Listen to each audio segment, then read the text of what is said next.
Buenos días, bienvenidos a esta Tribuna Galicia del Fórum Europa, hoy con la presencia del alcalde de Vigo, don Abel Caballero, que va a ser presentado por Isinio Beiras, que es cardiólogo en el Complejo Hospitalario Universitario de Vigo y también, entre otras cosas, ha sido jefe de gabinete de la Consejería de Sanidad del Gobierno bipartito de Emilio Pérez Touriño. Cuando quieras.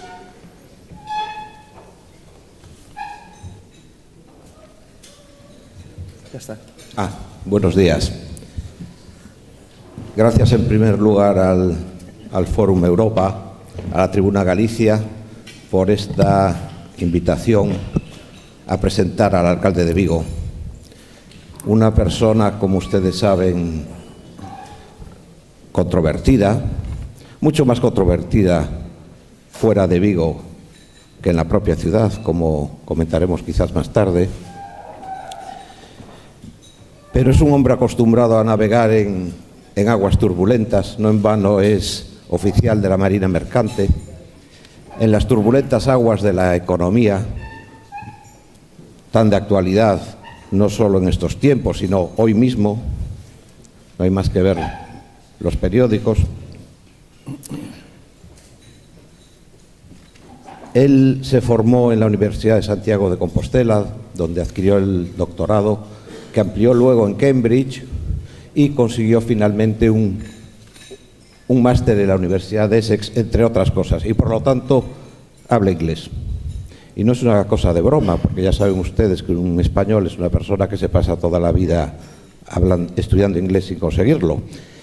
Y nosotros estamos acostumbrados a ver a nuestros políticos, a los de más alto rango, en las reuniones internacionales con un traductor al lado. Y a veces eso nos produce cierta vergüenza. Además, navega en las aguas de la política, ustedes saben de sobra que ha sido ministro de Transportes, y hoy desempeña un importante cargo en el nivel de la política que está más pegado a la ciudadanía, donde es más visible y quizás donde más repercute sobre la vida de las personas, de los hombres y de las mujeres. Y es una persona controvertida, pero les puedo asegurar que el alcalde de Vigo mejora mucho en las distancias cortas. Aquellos de ustedes que hayan tenido la ocasión de sentarse en la mesa con él en el despacho, con esas manos que tiene él, una escultura de bronce encima de la mesa, e intercambiar opiniones sobre cualquier tema, habrán comprobado que es una persona que mejora muchísimo en la cercanía, es inteligente, divertido, acepta las críticas. Voy a contar una anécdota. Yo soy socio de una asociación para la participación ciudadana, se llama Outro Vigo Posible. Es un pequeño think tank de personas más o menos de nuestra edad. Y tan pronto llegó a la alcaldía, la primera vez, Abel Caballero, tuvimos una pequeña comida en un sitio bastante modesto, en el Casco Bello, porque queríamos poner sobre la mesa el tema de la recuperación para otros usos de la panificadora de Vigo, que muchos de ustedes seguramente conocen. Bueno, el alcalde nos dijo, sí, de acuerdo, pero no vais a conocer la ciudad dentro de un par de años. Y nosotros le dijimos, sí, claro. Es decir, él no nos creyó a nosotros y nosotros tampoco le creímos a él. Y al cabo de un año nos llamó para decirnos, llevo todo un año viendo desde la ventana de mi despacho la panificadora y teníais razón, hay que recuperarla. Y a nosotros nos asombró, porque estamos un poco acostumbrados a que los políticos nunca reconozcan los errores o las pequeñas equivocaciones o las grandes, y en un justo fair play le dijimos, pues nosotros tampoco nos creímos que la ciudad iba a cambiar de esta manera y tenemos que reconocer que nos equivocamos. Bien, yo creo que estoy aquí un poco porque las ciudades y los cuerpos humanos son muy parecidos, las personas, ¿no? Las ciudades y los cuerpos tienen una anatomía, tienen una orografía, tienen una topografía, lo que se llama la urbis, y tienen músculo, esqueleto, tienen arterias, que vale para las dos circunstancias, tienen venas, tienen un sistema nervioso de suministro, de recogida, una compleja red eléctrica, y todo eso se interrelaciona con lo que se llama la civitas, es decir, los ciudadanos, las personas que ocupan esa estructura. Y por encima de eso hay unos niveles superiores, un intelecto, un alma, un espíritu, un cerebro, y las ciudades y las personas tienen también espíritu. Eso es evidente. Una ciudad universitaria tiene un espíritu, una ciudad industrial tiene otro. Los espíritus además cambian. Una pequeña localidad puede convertirse a lo largo de los siglos en una ciudad universitaria. Pero, ¿a qué viene esto? Pues viene al hecho de que, igual que las personas mejoran en su alma, en su espíritu, cuando el cuerpo mejora o están incómodas y no son sí mismas cuando el cuerpo no está funcionando correctamente, cuando hay dolores, cuando hay alteraciones, las ciudades cambian su espíritu cuando cambia su orografía, cuando cambia su físico, cuando cambia su cuerpo, cuando cambia la urbis. Y todos sabemos que Vigo ha cambiado enormemente en los últimos años. No nos lo podíamos creer y es verdad. Y eso que Paco Vázquez, el alcalde de La Coruña, comentaba, el alcalde de Vigo tiene Vigo como una boutique, lo decía hace 2 años, si viene ahora no sé lo que diría.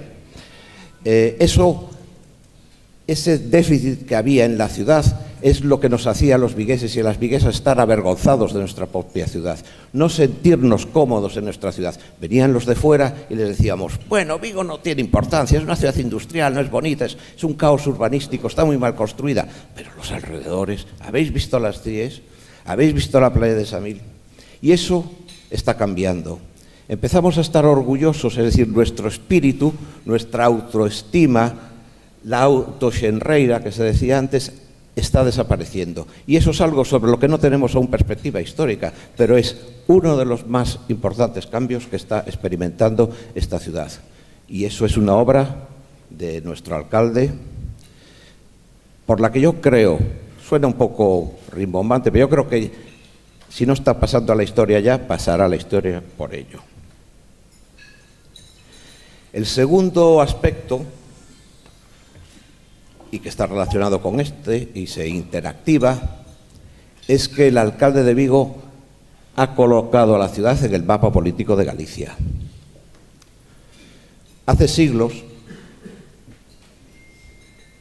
como demuestran las excavaciones que tienen lugar en esta ciudad, que cada vez que se va a construir algo aparece una salina romana o un enterramiento o una villa romana, hace siglos que esta ciudad ocupaba un lugar en Galicia, en la Galicia económica. Esta ciudad ya vivía en la época de los romanos de lo que sigue viviendo ahora, de obtener los productos del mar, de procesarlos con diversas tecnologías y de comerciar con ellos por todo el mundo entonces conocido. Un mundo que es ahora global, como supongo que nos comentará luego el alcalde. Y el alcalde ha colocado a Vigo en el mapa político de Galicia, una ciudad que se dedicaba a trabajar, a producir, a innovar, callada, comerciando con todo el mundo, no necesariamente con Galicia, ajena al devenir de Galicia, no tenía un puesto en la política, tenía que conseguir todo lo que necesitaba, como ustedes muy bien saben, en la calle, mientras otros lo conseguían en los despachos, como debe ser por otro lado. Y el alcalde tiene una serie de características que yo creo que son muy importantes. Ha imprimido a esta ciudad algo que los alcaldes anteriores no tenían, o no tenían en la misma medida: liderazgo. Los vigueses y las viguesas sabemos que hay alguien que está cuidando de la ciudad, preocupándose por la ciudad y defendiendo la ciudad ante los romanos, como dirían en Asterix, ¿no? Además del liderazgo, lo ha unido con una defensa de los intereses de los más desfavorecidos en este momento de crisis. Es decir, las políticas sociales ocupan un importante lugar en este momento en la política municipal. Él lo dice muy bien, son políticas progresistas. Y vamos a decirlo más claramente, son políticas de izquierda. Se lo he oído muchas veces. En eso se distinguen, dice el alcalde, las políticas de la derecha de las políticas de la izquierda. Cuidar a los débiles. Hay un ingrediente personal fundamental en el alcalde, a mi modo de ver, que es una austeridad personal. El alcalde es conocido por ser una persona normal, que consume lo normal y que tiene un estilo de vida normal. Y tiene una enorme autonomía política. Tenemos aquí al secretario xeral del Partido Socialista, pero es verdad que el alcalde de Vigo, sin desmarcarse de la línea general de la política del partido, a mi entender, yo no soy militante, pero soy un observador, tiene una enorme autonomía personal para defender la ciudad desde posiciones de izquierda, pero defendiendo la ciudad en primer lugar. Y eso ha estado presente cuando fue la única persona en Galicia, bueno, miento, también el Club Financiero, está ahí Jesús Baillo, también el Club Financiero se pronunció en contra de la fusión de las cajas. Y aquello que asombraba a la gente de llamar a la ciudadanía viguesa a las calles en contra de esa unión forzada de las cajas fue una apuesta personal del alcalde, una clarividencia y sobre todo un valor político que hoy echamos de menos en nuestros dirigentes. Además, el alcalde, por sus condiciones familiares, tiene una dedicación de 24 horas a la ciudad. Eso es muy raro, eso es rarísimo. Y como decía antes, es una persona con un currículum, con una importantísima formación, es un hombre cosmopolita y además, como decía antes, habla inglés. That is very important. Bien, no voy a terminar sin hacer referencia a algunos temas que tiene el alcalde encima de la mesa, sobre los que yo personalmente tengo mi propia posición. El área metropolitana, que se pretendía excluir al alcalde de su presidencia, el importantísimo asunto del aeropuerto, de lo que ustedes saben mucho más que yo, el nuevo hospital de Vigo. No puedo pasar sin referirme a esto en mi condición de médico. El alcalde de Vigo ha hecho una enorme apuesta por defender la característica de hospital público en esta ciudad y sus correctas dimensiones. ¿Se dan ustedes cuenta que se está construyendo un hospital que ya ahora no cumple con las expectativas de poder atender a toda la ciudad, a la población de referencia, que no es solo la ciudad de Vigo ni su comarca? Para algunas especialidades es incluso la provincia de Orense. La victoria del partido judicial está ahí atrás. En fin, el transporte metropolitano, la depuradora, la estación del AVE. Hay gente que se empeña en decir que el alcalde está en una política de confrontación partidista con el Partido Popular, con la Xunta de Galicia, con la Diputación. La posición del alcalde respecto a la estación del AVE demuestra que cuando las cosas son positivas para la ciudad no tiene empacho, como yo creo que debe ser, en reconocer posiciones correctas de políticos de la otra parte. Y su relación con la ministra de Fomento es incluso ridiculizada, pero lo lógico es que los políticos lleguen a acuerdo y no trasladen a los ciudadanos sus rencillas políticas. En fin, las ciudades son muy importantes. Ya más de la mitad de la población mundial vive en ciudades. En las ciudades tiene lugar todo lo bueno y todo lo malo que los humanos producimos. Y en estas ciudades crecientes la humanidad puede ser feliz o desgraciada y tiene futuro o no. Y Vigo es una ciudad también. Muchas gracias.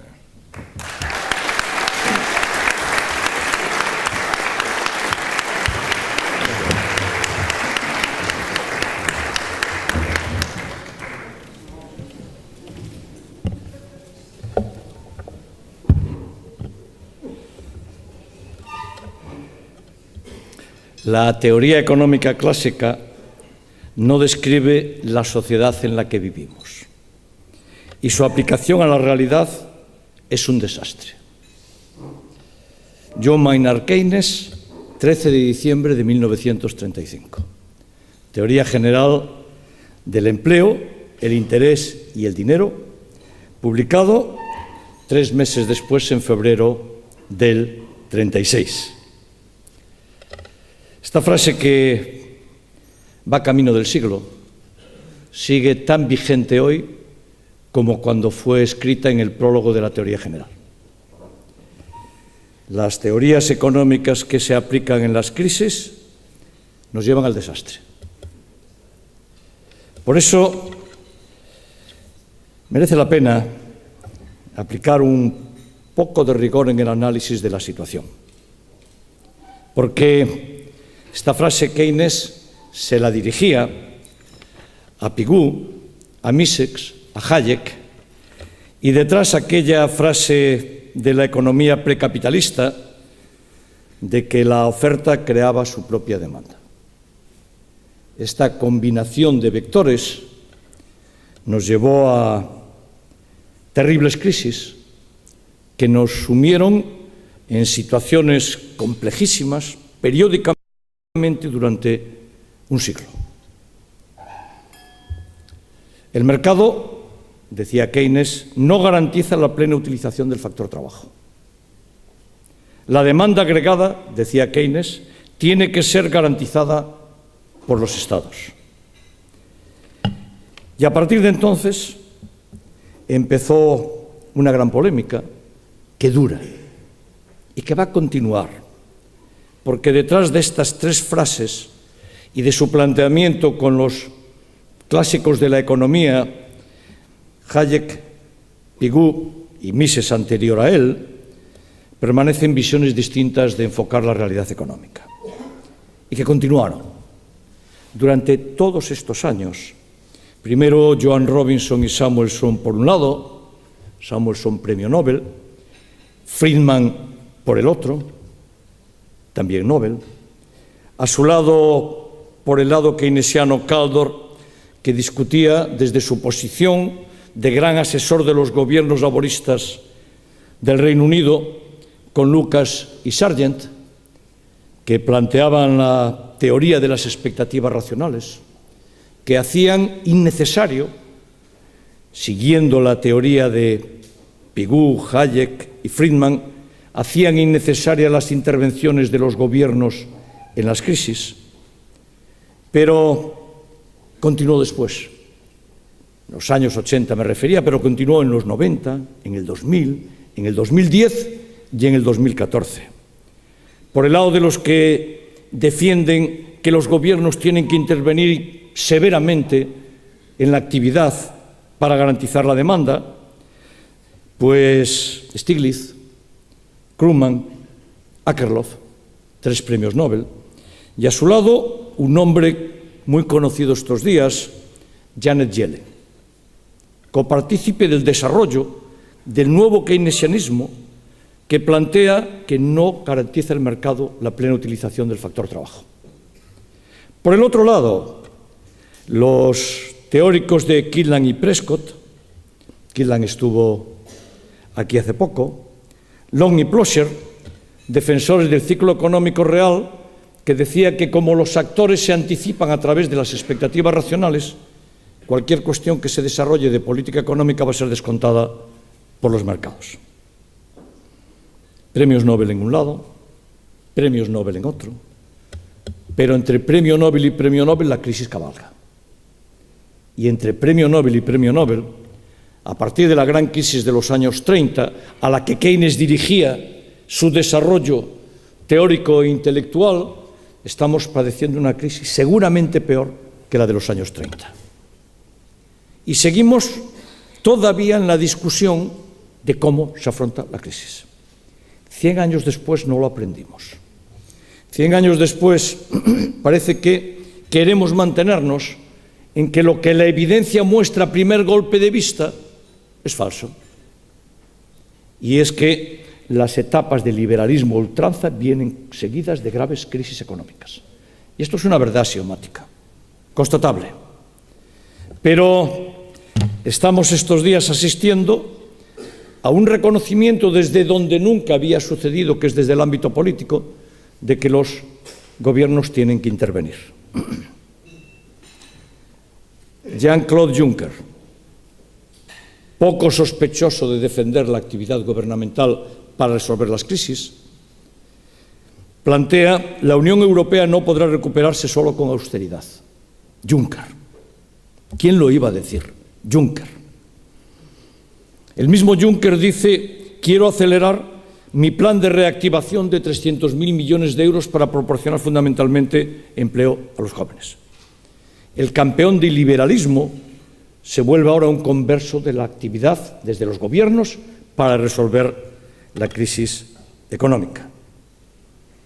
Y a su lado, Mario Draghi, que advierte de que hay que evitar una recaída en la recesión. Se lo advierte a los gobiernos europeos para que actúen en la línea en la que 100 años antes alguien, John Maynard Keynes, poco sospechoso de ser revolucionario, ya planteaba. Alemania no, Merkel no, porque su posición de país se ve beneficiada en la situación de decadencia del resto de los países europeos. Y ahí seguimos, con premios Nobel que van confrontando, pero con la mayor crisis económica que hubo nunca en la historia de la humanidad, seguida de una etapa de desregulación y de liberalismo exacerbado. La propia Janet Yellen, una vez que resolvió su propio problema desde la Reserva Federal con posiciones intervencionistas, en suma, actuar en los mercados a través de la oferta monetaria para proporcionar liquidez a las empresas, considera que el problema en los Estados Unidos de América está en vías de resolución y reblandece su actuación. Nosotros con 8 años de retraso. La vieja y sabia Europa, con 8 años de retraso, soportando todavía la ausencia de dimensión política en la dirección europea y, sobre todo, la senda equivocada que Alemania le impuso al resto de Europa. Y así pasó una crisis financiera de origen privado. Recordemos el origen de la crisis. Fue la actividad privada de especulación masiva la que produjo la caída en esta grave recesión económica en la que estamos. Y a partir de ahí, desde la crisis financiera a la crisis industrial, porque empieza a fallar la financiación. Y cuando se habla de crisis industrial, inmediatamente le afecta a esta ciudad. Ahí entró la ciudad de Vigo, una gran ciudad industrial, en el proceso de sufrir la crisis. Como consecuencia de la crisis económica y la crisis industrial, entra la crisis de la deuda.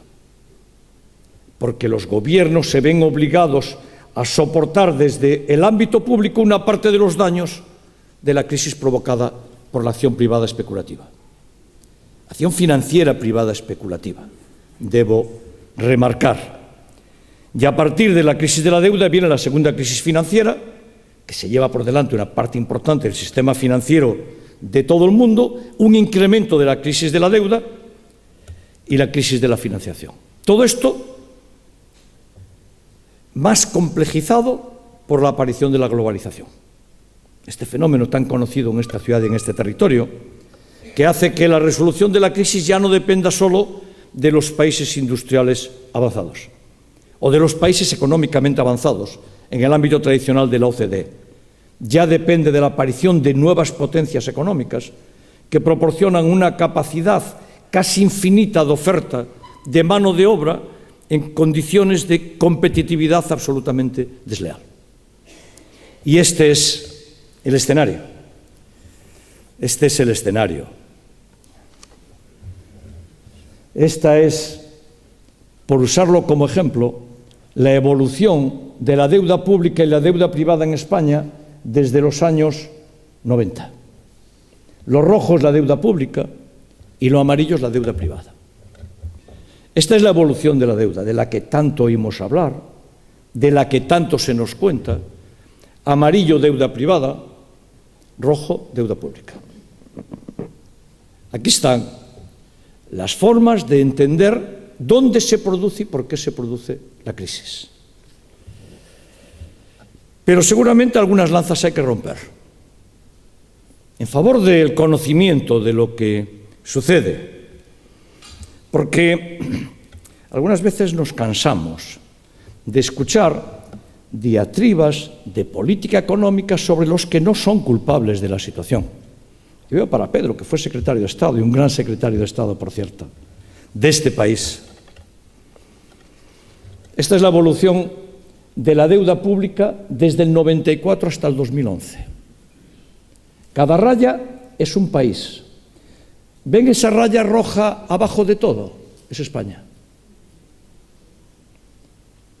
Esta raya roja debajo de todo es la deuda pública de España, que tiene su mínimo en el año 2007 con José Luis Rodríguez Zapatero de presidente del Gobierno de España, con un 36,3% de deuda pública en porcentaje del PIB. Rodríguez Zapatero es el presidente de Gobierno de España que consigue la menor deuda por debajo de el Reino Unido, Alemania, Estados Unidos, Italia, Francia, por debajo de todos. Cuando estalla la crisis, España tiene el porcentaje de deuda menor de los países adelantados del mundo. No es la deuda pública. No es el manirrotismo de Zapatero. No son los gobiernos los que establecen la crisis en el año 2007 y 2008 en España. Y a partir de ahí hasta el 11, es que las mentiras son mentiras. A partir de ahí hasta el 11, la senda de España es igual que la de Estados Unidos de América, igual que la del Reino Unido, igual que la de Francia, igual que la de Alemania. Es que desde el 2007 hasta el 2011, la deuda pública en España sigue la misma senda que el resto de los países de la OCDE. No hay ninguna diferencia. Es a partir del 2011. Es a partir del 2011, porque en el 2011 la deuda en España estaba en el 70,5% del PIB. Hoy se va al 100%. Y no lo digo para culpabilizar a nadie. Lo digo porque quería poner el debate en ese lugar. En el lugar de por dónde arrancó la crisis, por dónde cabalgó, dónde nos encontramos y de qué forma la tenemos que visualizar desde Vigo. Bueno, quiero mostrar los agradecimientos al Fórum Europa, a este fórum que periódicamente viaja a Vigo y que nos da la ocasión de estar aquí, de intervenir, y por tanto mi reconocimiento por esta oportunidad.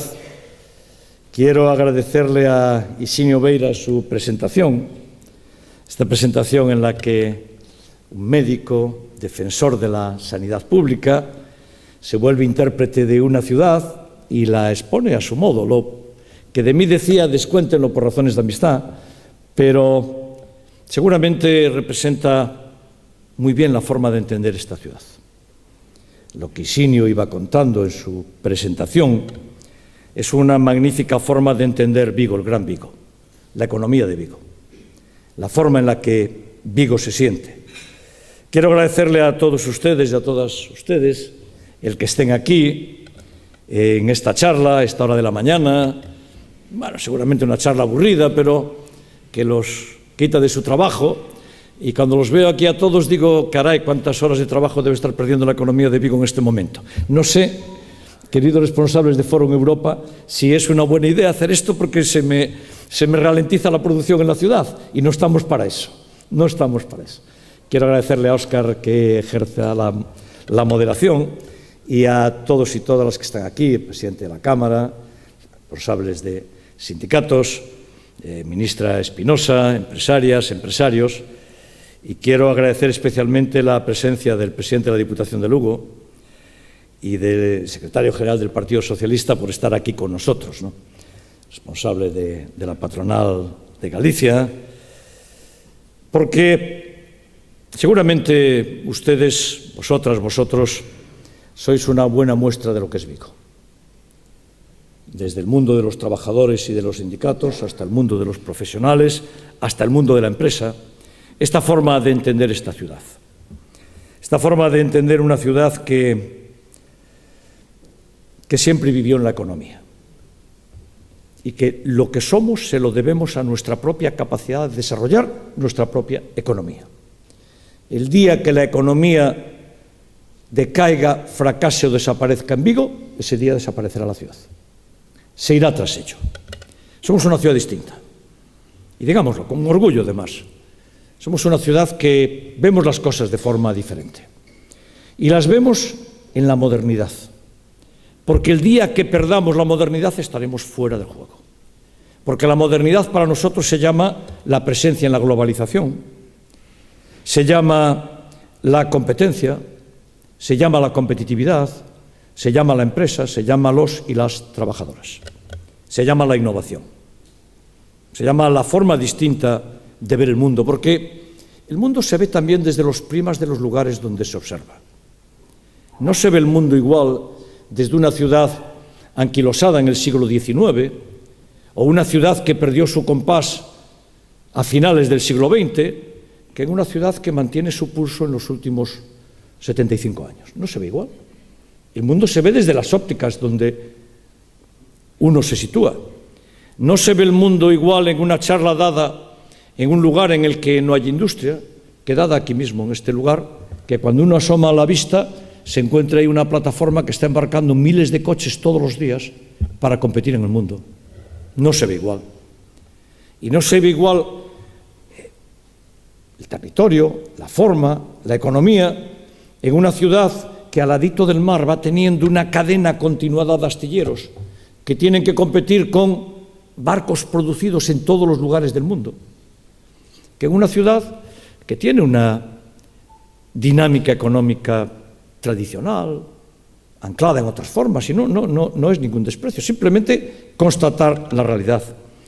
O no es lo mismo visualizar el mundo y visualizar un territorio desde una ciudad que cuando uno se asoma a cualquier mar del mundo se encuentra un gran arrastrero, un gran pesquero con matrícula de Vigo y con tripulación de Vigo, que verlo en un lugar donde hacemos otro tipo de actividad extractiva. No es lo mismo.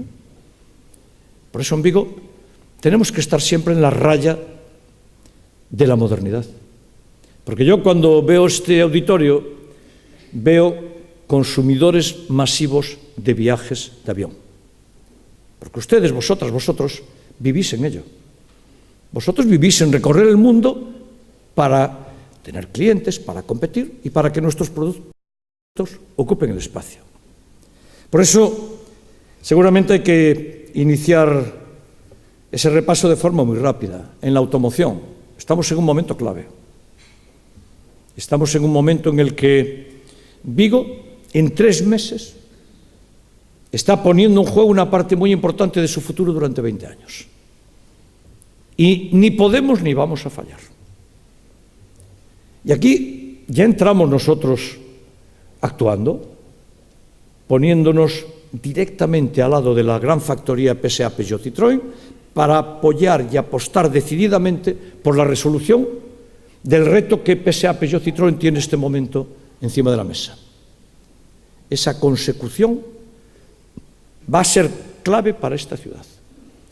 Y la ciudad, desde la sensatez, desde el sentido común y desde nuestra propia capacidad de durar 20 años más y otros 20 más en la automoción, lo tenemos y lo vamos a resolver.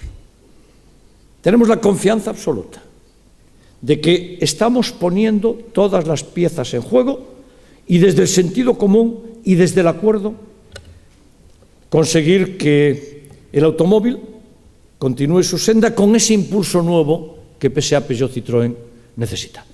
Porque el resto de la automoción también hizo ya su tarea. Y el resto de la automoción ya fue capaz de diversificarse, de buscar un nuevo escenario y de en cualquiera de las visitas que hacemos a las factorías, y las visito todas las veces que puedo, recibir unas palabras que suenan a música económica celestial. Y es: estamos diversificados y aguantamos bien. Y nuestra capacidad de innovación desde la automoción nos permite aguantar bien. Pues la llamada tiene que ser a seguir aguantando bien en estos próximos 3 meses para que esa plataforma de embarque que hay ahí, a la que todos los días se aproximan y atracan un barco, 2 barcos y salen para países competitivamente tan importantes como Francia e Inglaterra en primer lugar, pero otros países en segundo lugar, continúe durante los próximos 20 y 40 años. Y aquí pegaditos el naval. Y hubo que dar una batalla muy fuerte desde la ciudad para despertar conciencias y para hacer que el Taslís se resolviera, porque estaba dormido, porque parece que había una razonable somnolencia, razonable por parte de algunos, pero intolerable en esta ciudad, que no acababa de resolver el problema. Y al mismo tiempo los astilleros de Vigo trataban de sobrevivir con sus dificultades particulares, pero buscando el horizonte y el futuro. Y al final la ciudad lo consiguió. Fue la ciudad quien consiguió movilizar el Taslís. Fue la ciudad quien fue consciente de la importancia del naval, de la importancia de esa herramienta, de que había que romper aquel telón de hierro que trataba de aislar el naval de España, sobre todo el de Vigo. Y al final todos juntos lo hicimos. Y lo conseguimos. Y ahora estamos en el momento en el que se van dando pasos, pero ya sabemos que los pasos se están dando y tienen que continuar. Y tienen que continuar también desde el apoyo colectivo que todo este territorio tiene que dar para encontrar su espacio. Y siempre y al lado del puerto la pesca. La pesca en un momento en el que Cooperativa Armadores, por citar ese ejemplo, celebra su 50 aniversario, pero que son medio siglo de forma de entender la actividad pesquera en este país, sobre la que tenemos que mantener una especial atención. En los aspectos sociales, este día hablábamos de la onda corta y de cuestiones aparentemente tan irrelevantes pero tan importantes, pero sobre las cuestiones centrales, el que en Vigo se acabe de reunir NAFO por segunda vez desde que soy alcalde, la vez anterior era ministra de Pesca Elena Espinosa, es una muestra clave de la importancia de esta ciudad. O el que acabemos de romper aquel telón con Barcelona que pretendía que con Xiamar se fuera hacia allí, con la apuesta decidida de esta ciudad, no tan decidida del Gobierno de España, que parece que titubeaba entre Vigo y Barcelona, pero que al final conseguimos decirle a los que querían hacer competencia desleal en contra de la pesca y con Xiamar que teníamos esa puerta abierta, pues también lo rompimos y la conseguimos. Nos quedan las patas de las que siempre hablamos, pero que ya tenemos y estamos empezando a enfocar, el turismo.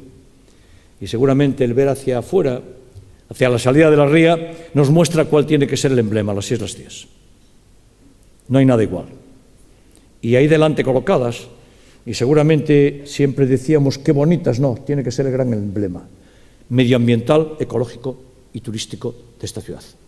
El gran emblema. Una bandera inigualable enclavada en medio de la civilización. Una especie de selva amazónica colocada en el medio de Europa, en el medio de la OCDE, en el medio de los países desarrollados. Y al tiempo, con el mar de Vigo resuelto ya una de las carencias importantes de la ciudad, y hay que seguir empujando el comercio. El pequeño y mediano comercio es una muestra de vertebración de los territorios. Es economía y más. Es la economía colocada en cada ámbito de la ciudad, pero más. Es la vertebración de una ciudad.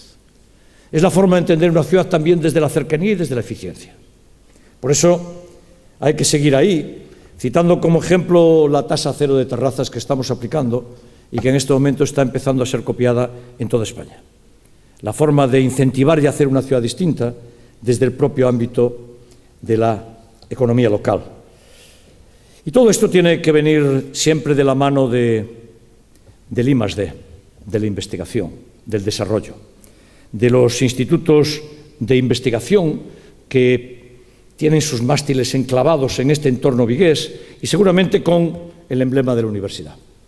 Esa universidad que en un cuarto de siglo fue capaz de labrarse un espacio y entroncar con el conjunto de la empresa. Es una forma distinta de entender universidad. Es una forma que seguramente uno se tiene que ir a ciudades industriales importantes, Madrid, Barcelona, París, algunos de los núcleos para ver esa forma de enmarcar la universidad al lado de la empresa. La universidad como formación y como investigación centrada en nuestra cercanía a la empresa.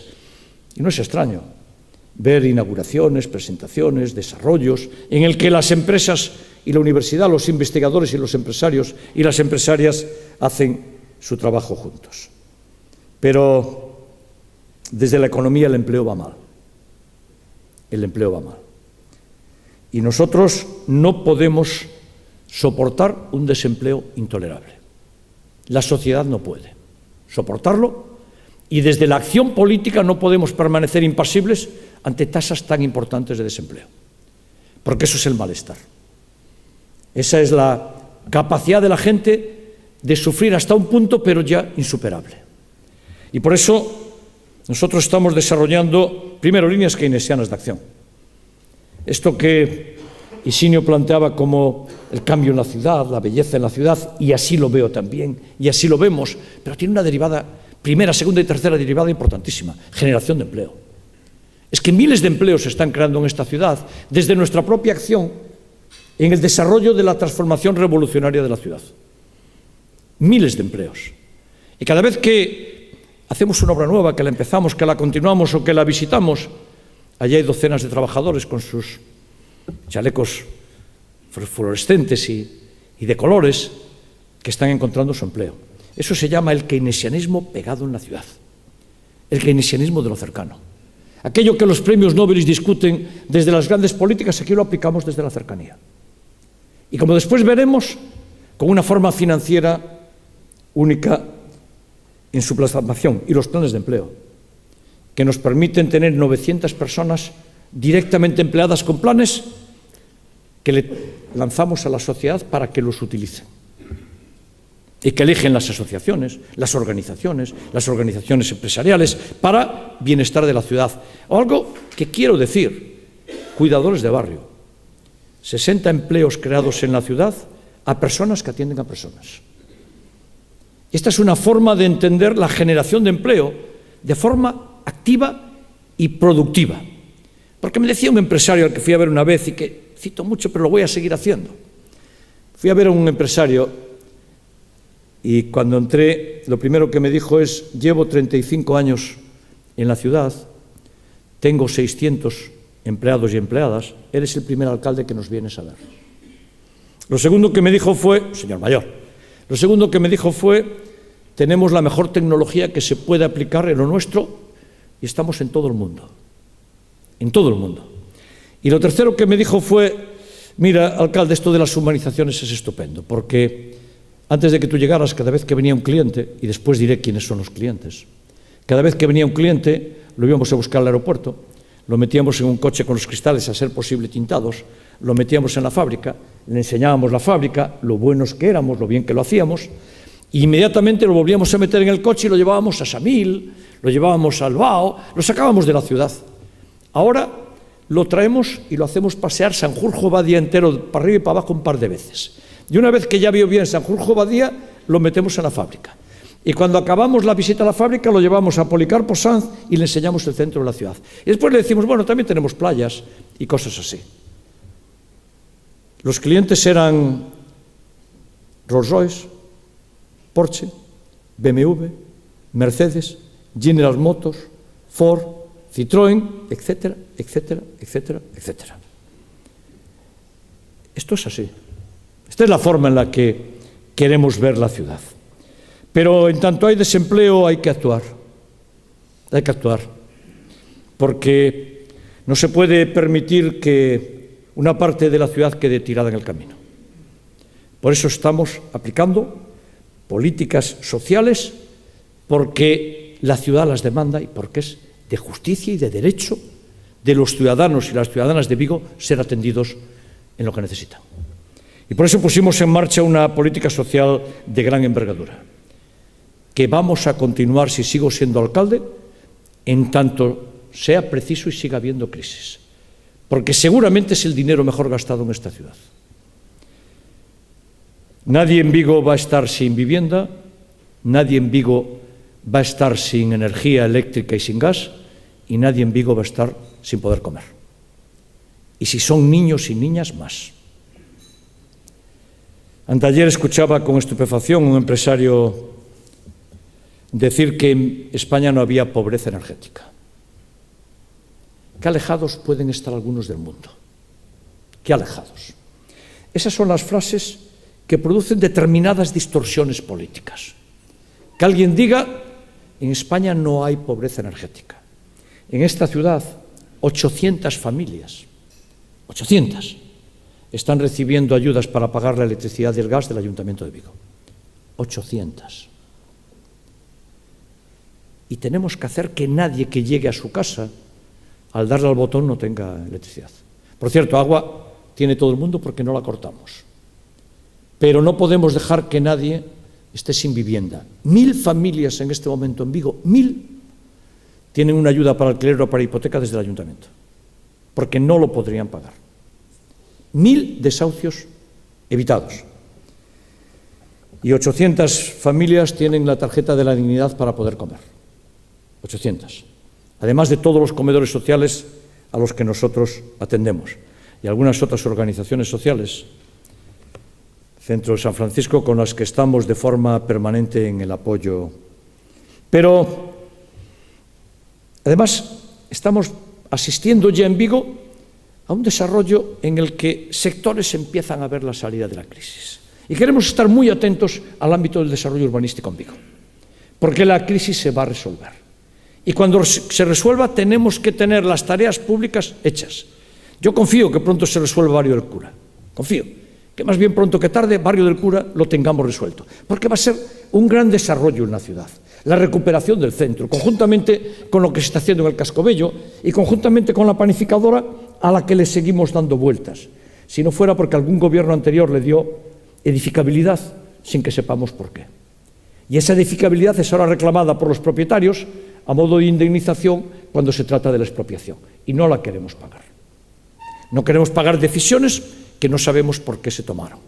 Pero seguimos dándole vueltas a la panificadora, queremos que se resuelva Barrio del Cura y tantos entornos urbanísticos que en este momento empiezan a ver ya su desarrollo urbanístico desde el ámbito público acabado, preparados ¿para qué? Para cuando salgamos de la crisis, porque Vigo va a salir de la crisis fortalecido. Y ahora vamos a ver los términos externos en los que se produce. Ya damos licencias express, se dan unos días, tenemos un mecanismo bien montado en una administración informatizada, pero el entorno productivo necesita del impulso. El aeropuerto. El aeropuerto es una pieza clave en el desarrollo económico de Vigo. Clave. Y el que no lo entienda así no quiere ver el mundo en el que vivimos o tiene intereses en otros lugares de Galicia. El que no quiere entender la importancia de un aeropuerto en una ciudad de la economía de Vigo es que o no sabe lo que es la economía o no quiere saber lo que es Vigo. Porque yo veo para todas ustedes y todos ustedes. Y los clientes vienen navegando, vienen en coche. El viaje de negocios se produce en avión. Y si no hay un aeropuerto, tarde o temprano la industria se deslocaliza. Y esto funciona así. Esto funciona así. Y a los riesgos de deslocalización que la nueva situación añade, en Vigo tenemos la dificultad del aeropuerto. Dentro de unos días va a haber aquí una reunión deportiva importante, ¿verdad? España le va a ganar a Alemania y demostraremos que somos mejores que ellos en fútbol y en otras cosas. Le vamos a ganar el día 18. Bueno, pues va a haber una gran reunión de liga profesional, va a haber una gran reunión aquí en Vigo. La única queja que recibimos es qué pocos vuelos hay a Vigo. En ámbito del deporte, qué pocos vuelos hay a Vigo. El resto están encantados. Tenemos que resolver el aeropuerto. Y esa cuestión y esa batalla, déjenme que les llamen esos términos, la vamos a ganar. Vamos a hacer que Vigo sea el aeropuerto que dé la atención y asuma a los viajeros que se generan en esta área industrial de la importancia de esta ciudad. Con un coste desde el ámbito público asumible. Otros aeropuertos ya sabemos que ese coste se lo cubre la Xunta de Galicia. En el de Vigo no, ya sabemos que en eso somos distintos. Pero lo vamos a hacer desde la satisfacción de la estación del AVE, desde la satisfacción de la infraestructura del aeropuerto. Pero hay algo que tengo que decir. Y efectivamente, yo estoy contento de actuaciones del Gobierno de España en esta ciudad. Por ejemplo, la depuradora, Elena, firmado el convenio con Elena Espinosa cuando era ministra, pero que el Gobierno actual mantiene, y yo lo reconozco, está bien. La firmamos con Elena Espinosa y ahora el Gobierno actual está construyendo la depuradora.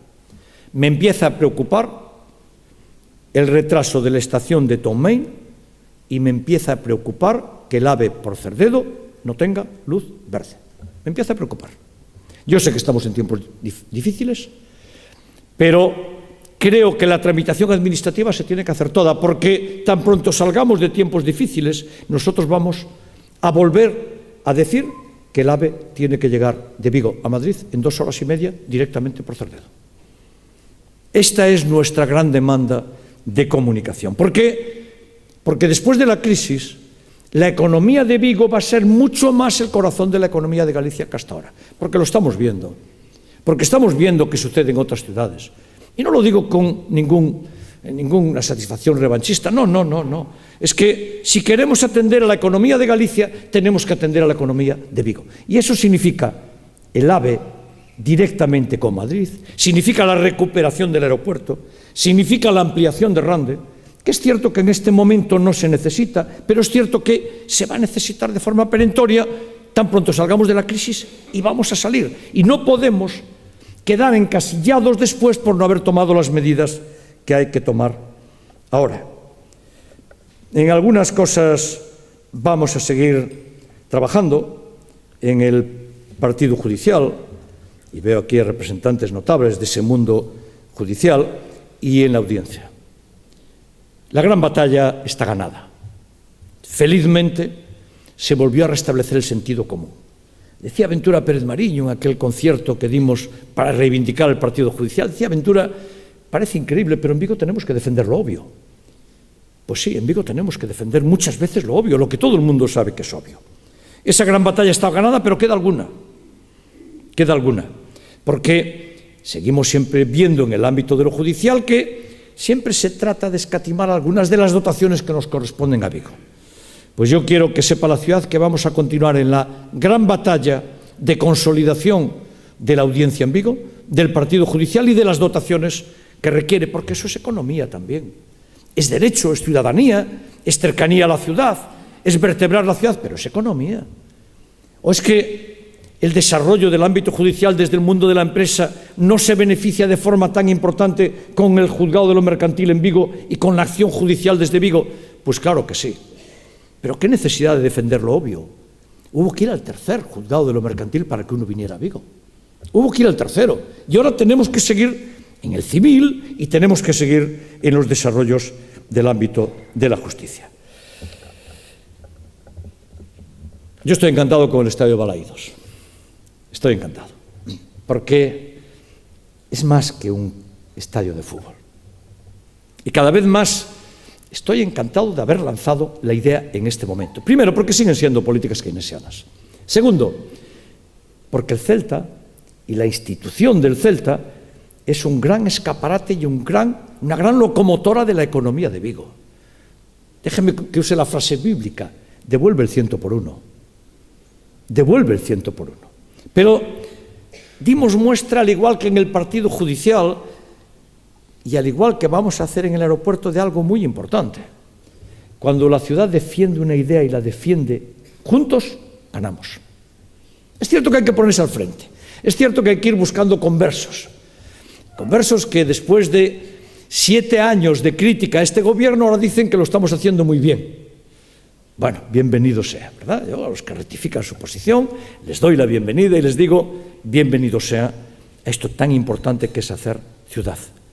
Pues fíjense ustedes, en ese ámbito estamos consiguiendo que la ciudad entera apoye una de las locomotoras, al igual que la ciudad entera apoya a Citroën, al igual que la ciudad entera apoya al Naval y lo apoyó en el Taslís y lo conseguimos, al igual que la ciudad entera apoyó el partido judicial y lo fuimos consiguiendo. Por eso hay que ponerse al frente de todas las cuestiones que en justicia y por derecho y necesidad de esta ciudad tenemos que resolver, porque cada vez que lo resolvemos le damos un nuevo impulso a la economía de Vigo y de Galicia, a la vertebración de Vigo y de Galicia, a esa forma de entenderlo. Y lo hacemos en lo local y desde nuestra modestia de una forma notable, porque tenemos la presión fiscal más baja de Galicia. Y es difícil de comprobar, pero seguramente de las más bajas de España. La presión fiscal local en Vigo demostradamente es la menor de todas las grandes ciudades de Galicia, demostradamente, pero seguramente también de España. Desde que yo soy alcalde, todos los años hubo superávit. El cierre presupuestario, desde que yo soy alcalde, se hizo siempre con superávit. Significa que esta revolución ciudadana la estamos haciendo sin déficit. Pero estamos bajando la presión fiscal. La presión fiscal, a través de nuestro avance, la estamos bajando. Y vamos a conseguir en el año 2015 algo insólito en Europa. Vamos a ser la única ciudad de Europa que tiene deuda cero. Y yo sé que me estoy dirigiendo a un foro de empresarios, de profesionales. Deuda cero. En el año 2015, Vigo va a tener deuda cero. Y seguiremos con este proceso revolucionario de cambiar la ciudad. Todo aquello que les decía de políticas sociales, de políticas de empleo, de políticas keynesianas, de política de desarrollo, de defensa de la ciudad, bajando la deuda del 60% que la recibimos a cero. Único caso en España y seguramente único caso en Europa. Pero al lado de eso, y a los que están aquí de la empresa lo entenderán muy bien, no fuimos a crédito de pago a proveedores porque no teníamos ni una sola factura en el cajón. Ni una. Ni una. Una de las poquitas ciudades de España que no fue a crédito para pago a proveedores. Y a los proveedores le pagamos en 13 días. 13 días. Las administraciones públicas pagan en 111 en promedio, nosotros en 13. Qué importante es para una empresa que se le pague rápido, ¿eh? Porque evita tener que ir a póliza, evita 1000 problemas financieros. Pagamos en 13 días. La Administración Central tarda en pagar 34 días, nosotros 13. Las comunidades autónomas,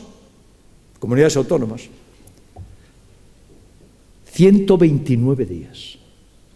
129 días, nosotros en 13. Y los ayuntamientos, en promedio, 98 días. Quiere decir que si quitan Vigo sería 99, porque seguro que le bajamos un día de promedio al conjunto.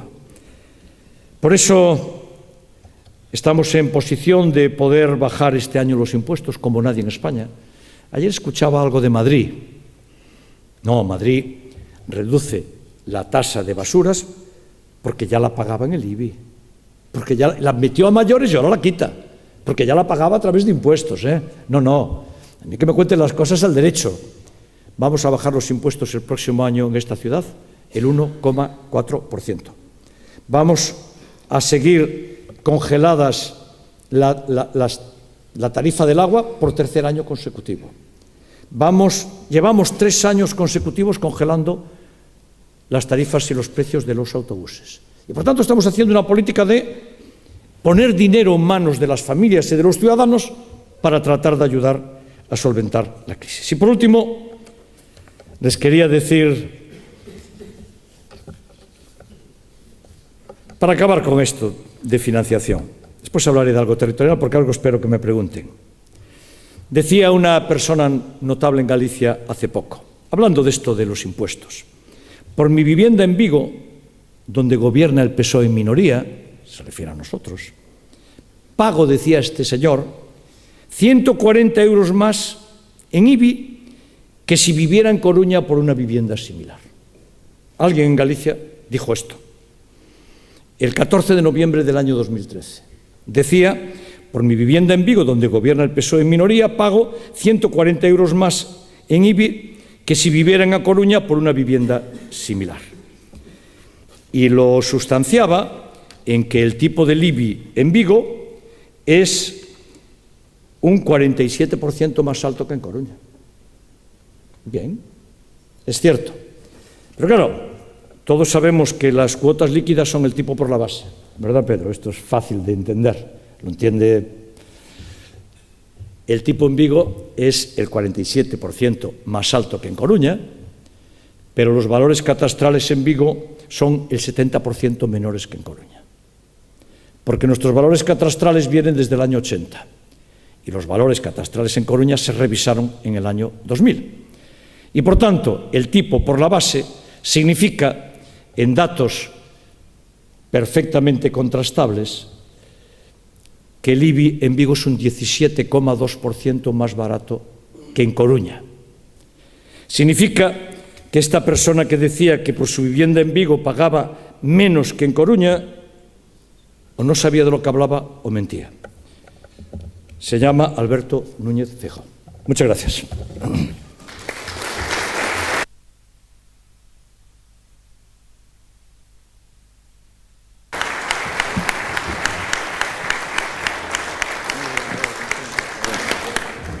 Gracias, alcalde.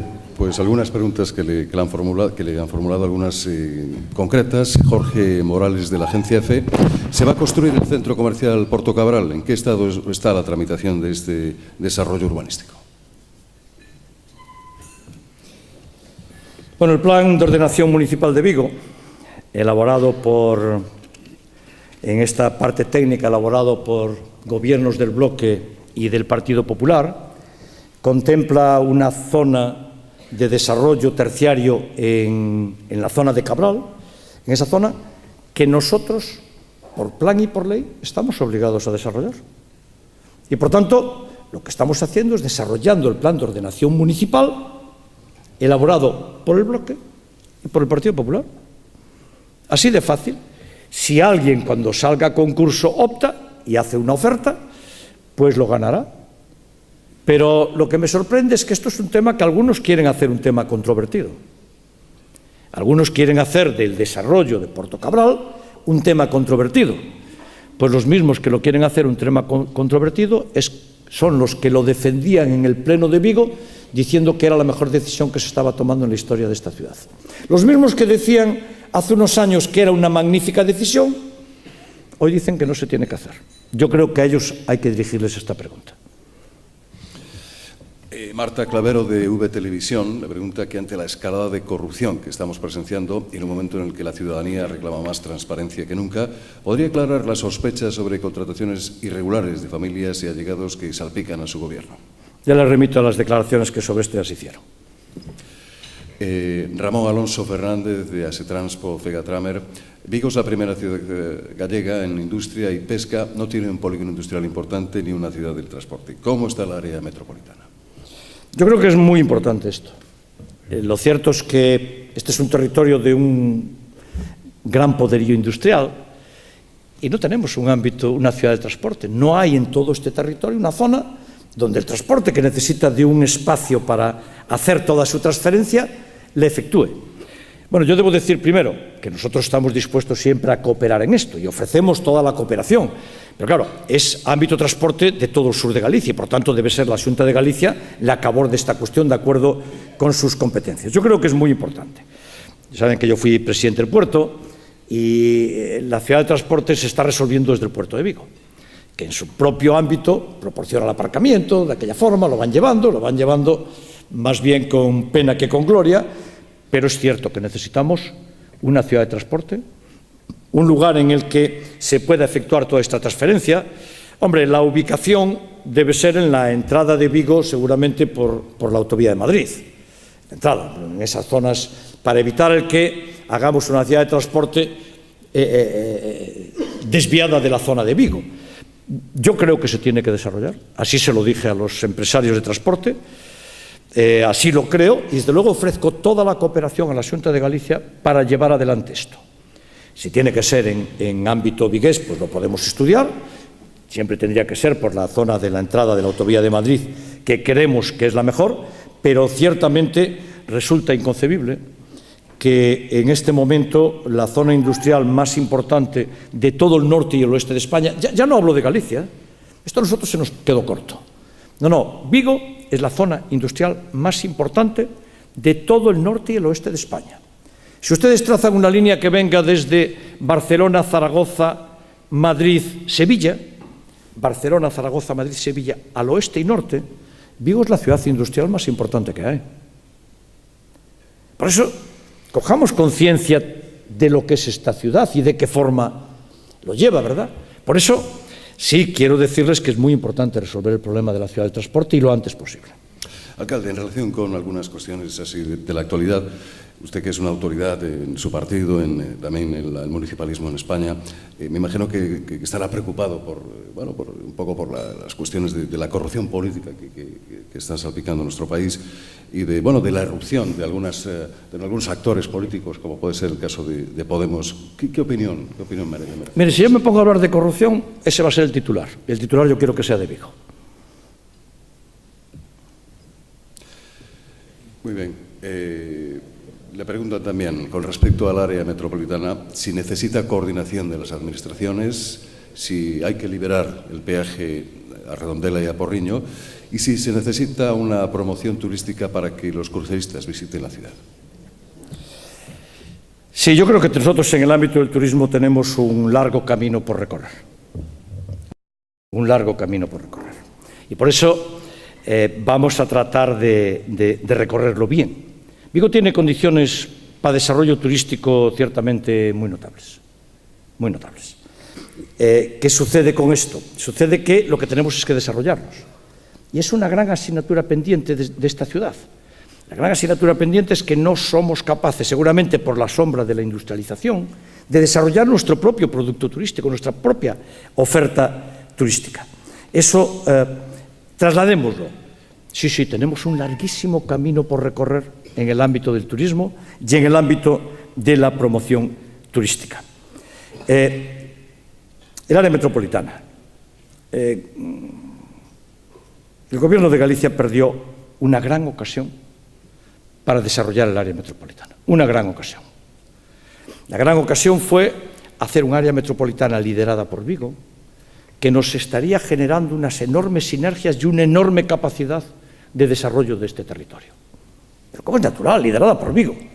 ¿A quién se le ocurre que el área metropolitana de Barcelona no esté liderada por el alcalde de Barcelona? Pues está liderada por el alcalde de Barcelona. Y en consecuencia, es esa la cuestión que había que haber hecho aquí. Claro, la de Barcelona lidera Barcelona y nosotros somos el doble en proporción con respecto al entorno que el área metropolitana de Barcelona. Significa que el área metropolitana de Vigo tenía que estar indefectiblemente liderada por Vigo y por el alcalde de Vigo, el que sea, o la alcaldesa de Vigo, el que sea, del color político que sea, porque es la ciudad que lidera el área. Y la Xunta de Galicia, en su deseo de tratar de gobernar esta ciudad fuera de la democracia, ideó un área metropolitana que iba a permitir que se gobernara desde Pazos de Borbén, con todos los respetos, desde Mos, desde cualquier municipio que no tiene la capacidad de tirar de un área metropolitana. Y entonces hicieron un cambio a última hora en el que no solo no fueron en la dirección que nosotros planteábamos, que era que indefectiblemente fuera el alcalde de Vigo, como por cierto el Partido Popular planteó en Barcelona en una enmienda, que decía que fuera el alcalde de Barcelona el presidente nato del área metropolitana. Lo decía el Partido Popular en Cataluña, que el alcalde de Barcelona fuera el presidente nato del área metropolitana de Barcelona. Nosotros decíamos, garanticen ustedes que lo dirige Vigo. Pues la propuesta fue, el área metropolitana se conforma en el gobierno con todos los alcaldes y alcaldesas de los municipios y todos tienen un voto. Todos tienen un voto. De tal modo que Vigo iba a tener un voto exactamente igual que Pazos de Borbén, que Fornelos. Digo, Fornelos que gobierna el Partido Socialista, Pazos que gobierna el Partido Popular, me es igual. Un disparate político. ¿Cómo va a dirigir un área metropolitana y tener el mismo peso en el área metropolitana Pazos de Borbén o Fornelos que Vigo? Y eso hizo que nosotros no aceptáramos el área metropolitana, que ni siquiera nombrara el Partido Socialista y el gobierno de Vigo sus representantes. Inmediatamente, cuando el alcalde de Vigo dijo que no, el área metropolitana quedó parada, lo cual era la prueba más evidente de que tiene que ser en torno a la alcaldía de Vigo, el área metropolitana, porque tan pronto el alcalde de Vigo dijo no, se acabó. Una ley aprobada no se aplicó, porque el alcalde de Vigo dijo no vamos a aceptar eso. Esa es la prueba más obvia de que teníamos toda la razón. Mire, yo creo que los peajes en la autopista tienen que ser revisados. Tienen que ser revisados. Estamos en un proceso singular. Primero, hay que ampliar Rande. Primera cuestión. Segunda, Vigo-Pontevedra tienen una relación de cercanía de tal tenor que lo óptimo sería la supresión del peaje. Lo óptimo. ¿Por qué? Pues porque una parte importante de la economía de Vigo se desarrolla hacia Pontevedra con una autopista de peaje y se desarrolla hacia la zona de Ourense con una autopista de no peaje. ¿Cuál es la cuestión? La cuestión es que marcha por la de no peaje. La economía se dirige por la de no peaje. Si queremos vertebrar bien el territorio, habría que eliminar ese peaje y, por tanto, que las administraciones hicieran su trabajo. Es cierto que son momentos muy difíciles y es cierto que las administraciones, en un momento como el actual, pues pueden tener dificultades, pero no lo perdamos ni lo quitemos del punto de mira. No perdamos el peaje y la gratuidad o la rebaja sustancial y formas activas de facilitar la comunicación entre Vigo y Pontevedra, no lo quitemos del ámbito de nuestra demanda ciudadana. Y después, escucho hablar poco de la autovía libre de peaje entre Vigo y Pontevedra. Cuando yo llegué a la alcaldía y el gobierno era en Galicia y en España de otro color, yo oí hablar mucho de la autovía libre de peaje. Y había que hacerla ya, había que hacerla ya, había que hacerla ya. De repente ya nadie habla de eso. ¿Lo recuerdan? Porque a veces en política nos olvidamos de las cosas muy rápido. Pero de esto no pasaron más que 5 años, ¿eh? Esa demanda tiene que permanecer. Seguramente no es ahora tampoco el momento. Lo entiendo. Yo nunca vamos a plantear desde Vigo cuestiones que no tengan lógica y coherencia. Pero tampoco, igual que digo con el AVE, no lo quitemos del punto de mira, no lo quitemos de la memoria, no lo quitemos del ámbito que nos interesa. Por eso mantengamos una atención sobre los peajes, porque una parte importante de nuestra economía también depende de eso. Y después, en la cercanía de Vigo, pues sí, tenemos una gran preocupación, porque la parte de la autopista justa de entrada en Vigo liga áreas económicas del mismo Vigo. Claro, una parte del tráfico pesado que entraba hacia el puerto entra por Sanjurjo Badía. No podemos tener en la ciudad ese tráfico pesado. Estamos soportando camiones de alto tonelaje por el medio de calles humanizadas y pensadas para estar semipeatonalizadas. Y, por tanto, tenemos que dar una solución. Tenemos que dar una solución a nuestra propia interconexión. Y seguramente la conexión también con Redondela, ¿verdad?, que es un ámbito que nos preocupa mucho, porque somos una prolongación. No quiero ser maximalista y decir Redondela es una prolongación de Vigo. Bueno, Vigo es una prolongación de Redondela y Redondela lo es de Vigo. Vamos a ser todos iguales en esto, ¿no? Pero lo es. Y por eso tenemos que facilitar la comunicación en una zona tan directamente relacionada a las administraciones autonómica y central. Se tienen que centrar en esto, tienen que responder a esto. Los problemas no se pueden eludir. Pues hasta aquí las preguntas. Muchas gracias, alcalde, por su intervención. Y va a cerrar el acto el director regional de Vigo del Banco Pastor, don Aníbal García. Muchas gracias. Pues por mi parte, lo primero, darles las gracias a todos ustedes por asistir a este acto. En nombre de Audasa, aquí representado por don Pedro Pérez, presidente del Grupo Itinere, y en nombre de Banco Pastor, Grupo Banco Popular, al cual represento, agradecerles la asistencia a este acto y esperando que haya sido de su máximo interés y, como decía nuestro alcalde, que la productividad en estos 90 minutos que hemos dejado de nuestras empresas aportar, estoy convencido que la recuperaremos de inmediato. Mi agradecimiento también para la persona, don Isinio, que ha hecho una presentación que a mí me ha llamado la atención y sorprendido por su aplicación, ¿no?, de su cualificación en el mundo de la medicina a un ponente que, lógicamente, todos conocemos, pero que, creo que ha sido brillante y darle la enhorabuena. Igualmente a Óscar por el guión de moderador que ha llevado y que espero que todos, pues desde aquí, vayamos convencidos de la oportunidad, como nos decía nuestro alcalde, de una ciudad que tenemos que entre todos trabajar para esa modernidad y estar preparados, anticipándonos a lo que va a venir, que por mi parte confío plenamente en esa recuperación y que esta sea pues venidera en próximos días, meses, esperemos que cuanto antes. Alcalde, muchas gracias por su brillante exposición, por su fuerza, su ilusión y confiamos que con el apoyo de todos, y en este caso la empresa que represento, Banco Pastor, Grupo Banco Popular, pues que podamos tirar de esta ciudad, de esta economía y que, por lo tanto, bueno, pues en próximos encuentros, que seguro que los tendremos, parte de estos avances que aquí hoy se han comentado, pues puedan ser ya una realidad. Finalmente, reitero mi agradecimiento en nombre de Audasa y Banco Pastor Grupo Banco Popular a todos ustedes por su asistencia, por acompañarnos y haber estado presentes en este acto. Darles las gracias y que tengan un buen día. Muchas gracias.